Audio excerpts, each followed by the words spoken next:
একটি চার ঢালাইয়ে কত পরিমাণ সিমেন্ট, বালু এবং পাথর লাগবে সেই বিষয় নিয়ে আজ আমরা আলোচনা করব।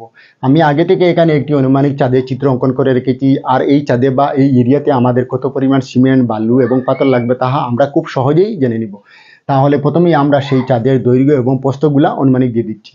আমরা দৈর্ঘ্য অনুমানিক দিয়ে দিচ্ছি 40 ফিট এবং প্রস্থ অনুমানিক দিয়ে দিচ্ছি 30 ফিট। এবারে আমরা সেই দৈর্ঘ্য এবং প্রস্থটাকে একসাথে গুণ করে নেব, অর্থাৎ 40 গুণন 30 সমান আমাদের কত হবে? 1200 হবে, অর্থাৎ 1200 সিএফটি পেলাম। আর সেই সিএফটির জায়গায় আপনারা যদি বর্গফুটও বলে নেন তাহলে হবে, যেহেতু সিএফটি এবং বর্গফুট একই কথা।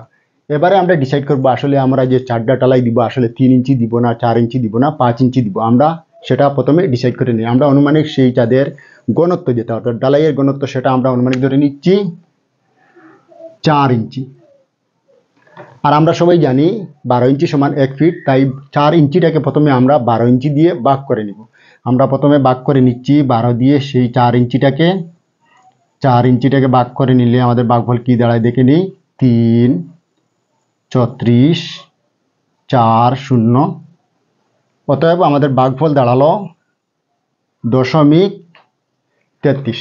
এবারে আমরা কি করব, সেই 0.33-এর সাথে এখানে থাকা আমাদের সে 1200 সিএফটি আসে, সেই সিএফটিটাকে আমরা গুণ করে নিব। গুণ করে নিলে আমাদের গুণফল কত হয় দেখে নেই। আপনাদের হাতে যদি মোবাইল বা ক্যালকুলেটর থাকে অবশ্যই আপনারা দেখে নিতে পারেন, আমিও দেখে নিচ্ছি আসলে আমাদের গুণফল কত দাঁড়ায়। অতএব আমাদের গুণফল দাঁড়ালো 396। আর এই যে 396 যেটা পেলাম সেটা হলো আমাদের বেজা আয়তন, অর্থাৎ বালু এবং পাথর বা সিমেন্টকে যখনই আমরা জল দ্বারা মিক্স করে থাকি তখন সেগুলা বেজা হয়ে থাকে, তাই এই যে আয়তনটি পেলাম বা যে সিএফটিটা পেলাম সেটা হলো আমাদের বেজা আয়তন। এবারে আমরা কি করব, যেহেতু এখানে আমাদের বেজা আয়তন আছে, আমরা যখনই বালু অথবা পাথর বা সিমেন্ট কিনে থাকি সেগুলা কিন্তু আমরা শুকনো অবস্থায় কিনে থাকি, তাই আমরা যদি শুকনো আয়তন বাইর করতে যাই সেই জায়গায় আমরা কি করব, এই 396-এর সাথে আমরা 396-এর সাথে আমরা কি করব, 96-এর সাথে 1.5 সংখ্যাটাকে গুণ করে নিব। গুণ করে নিলে আমরা শুকনো আয়তনটা পেয়ে যাব। আমি গুণ করে নিচ্ছি, আপনারাও গুণ করে দেখে নিতে পারেন। অতএব আমরা গুণফল পেলাম 594। এবারে আমরা যে ঢালাইটা দিব সেটা কত অনুপাতে দিব তাহা আমরা প্রথমে ধরে নিব। আমরা অনুমানিক ধরে নিলাম 1:2:4, অর্থাৎ 1 বলতে আমাদের সেই জায়গায় সিমেন্ট হবে, সিমেন্ট, 2 হবে আমাদের স্যান্ড, বালু, এবং 4 নম্বরে যেটা হবে সেটা হবে আমাদের পাথর বা এগ্রিগেট বা মেটেলও ধরে নিতে পারেন, MA ধাতু।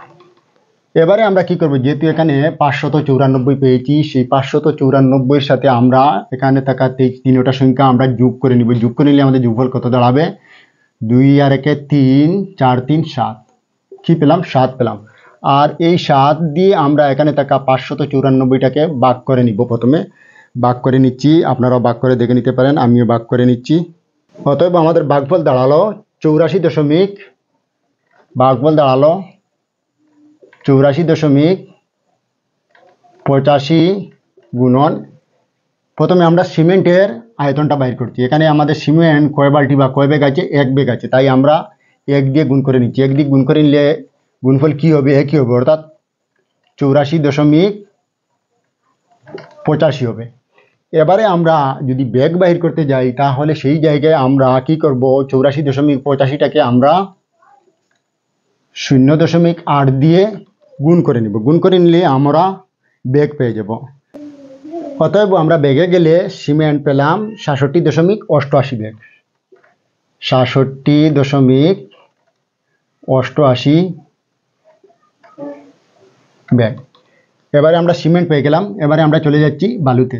ঠিক একই অবস্থা, এখানে একই সংখ্যা, অর্থাৎ 594টাকে যদি আমরা 7 দিয়ে ভাগ করি তাহলে ভাগফল একই দাঁড়াবে, অর্থাৎ কত দাঁড়াবে, 84.85।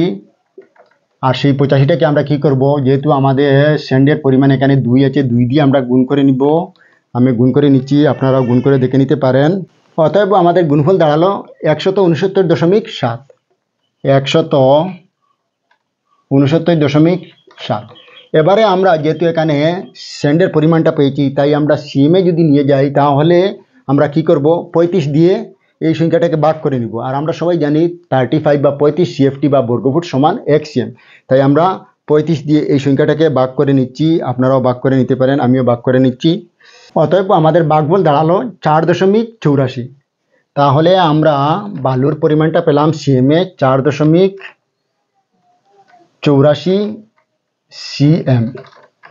এবারে আমরা পাথর সিমেন্ট পেয়ে গেলাম, বালু পেয়ে গেলাম। এবারে আমরা চলে যাচ্ছি পাথরে। পাথর এখানে আমাদের 4 আছে, তাহলে আমরা একই সংখ্যা অর্থাৎ আবার সেই 84.85টাকে আমরা কি করব, যেহেতু এখানে 4 আছে তাই 4 দ্বারা আমরা গুণ করে নিব। আমি গুণ করে নিচ্ছি, আপনারা গুণ করে দেখে নিতে পারেন আসলে গুণফল কত দাঁড়াচ্ছে। অতএব আমাদের গুণফল দাঁড়ালো 339.4। 339.4। এবারে আমরা সেই 339.4টাকে যদি আমরা সিএমএ নিয়ে যাই, ঠিক একই অবস্থায় অর্থাৎ 35 দিয়ে আমরা ভাগ করে নিব। যেহেতু 35 সিএফটি ইকুয়াল টু 1 সিএম, তাই আমরা 35 দিয়ে ভাগ করে নিচ্ছি 339.4টাকে। অতএব আমাদের ভাগফল দাঁড়ালো 9.69। তাহলে আমরা পাথর পেলাম 9.69 সিএম। তাহলে আমরা সিমেন্ট পেলাম 67.88 ব্যাগ এবং বালু পেলাম 4.84 সিএম। আর যদি আমরা পাথরে যাই তাহলে পাথর পেলাম 9.69 সিএম। আশা করি আপনারা বুঝতে পেরেছেন। আর আমার এই ভিডিওটি বেশি বেশি করে আপনারা শেয়ার করবেন। যদি ভালো লাগে তাহলে একটি লাইক দিয়ে দিবেন। তাহলে আজকের মতো এখানে, আপনারা সবাই ভালো থাকবেন, সুস্থ থাকবেন। ধন্যবাদ।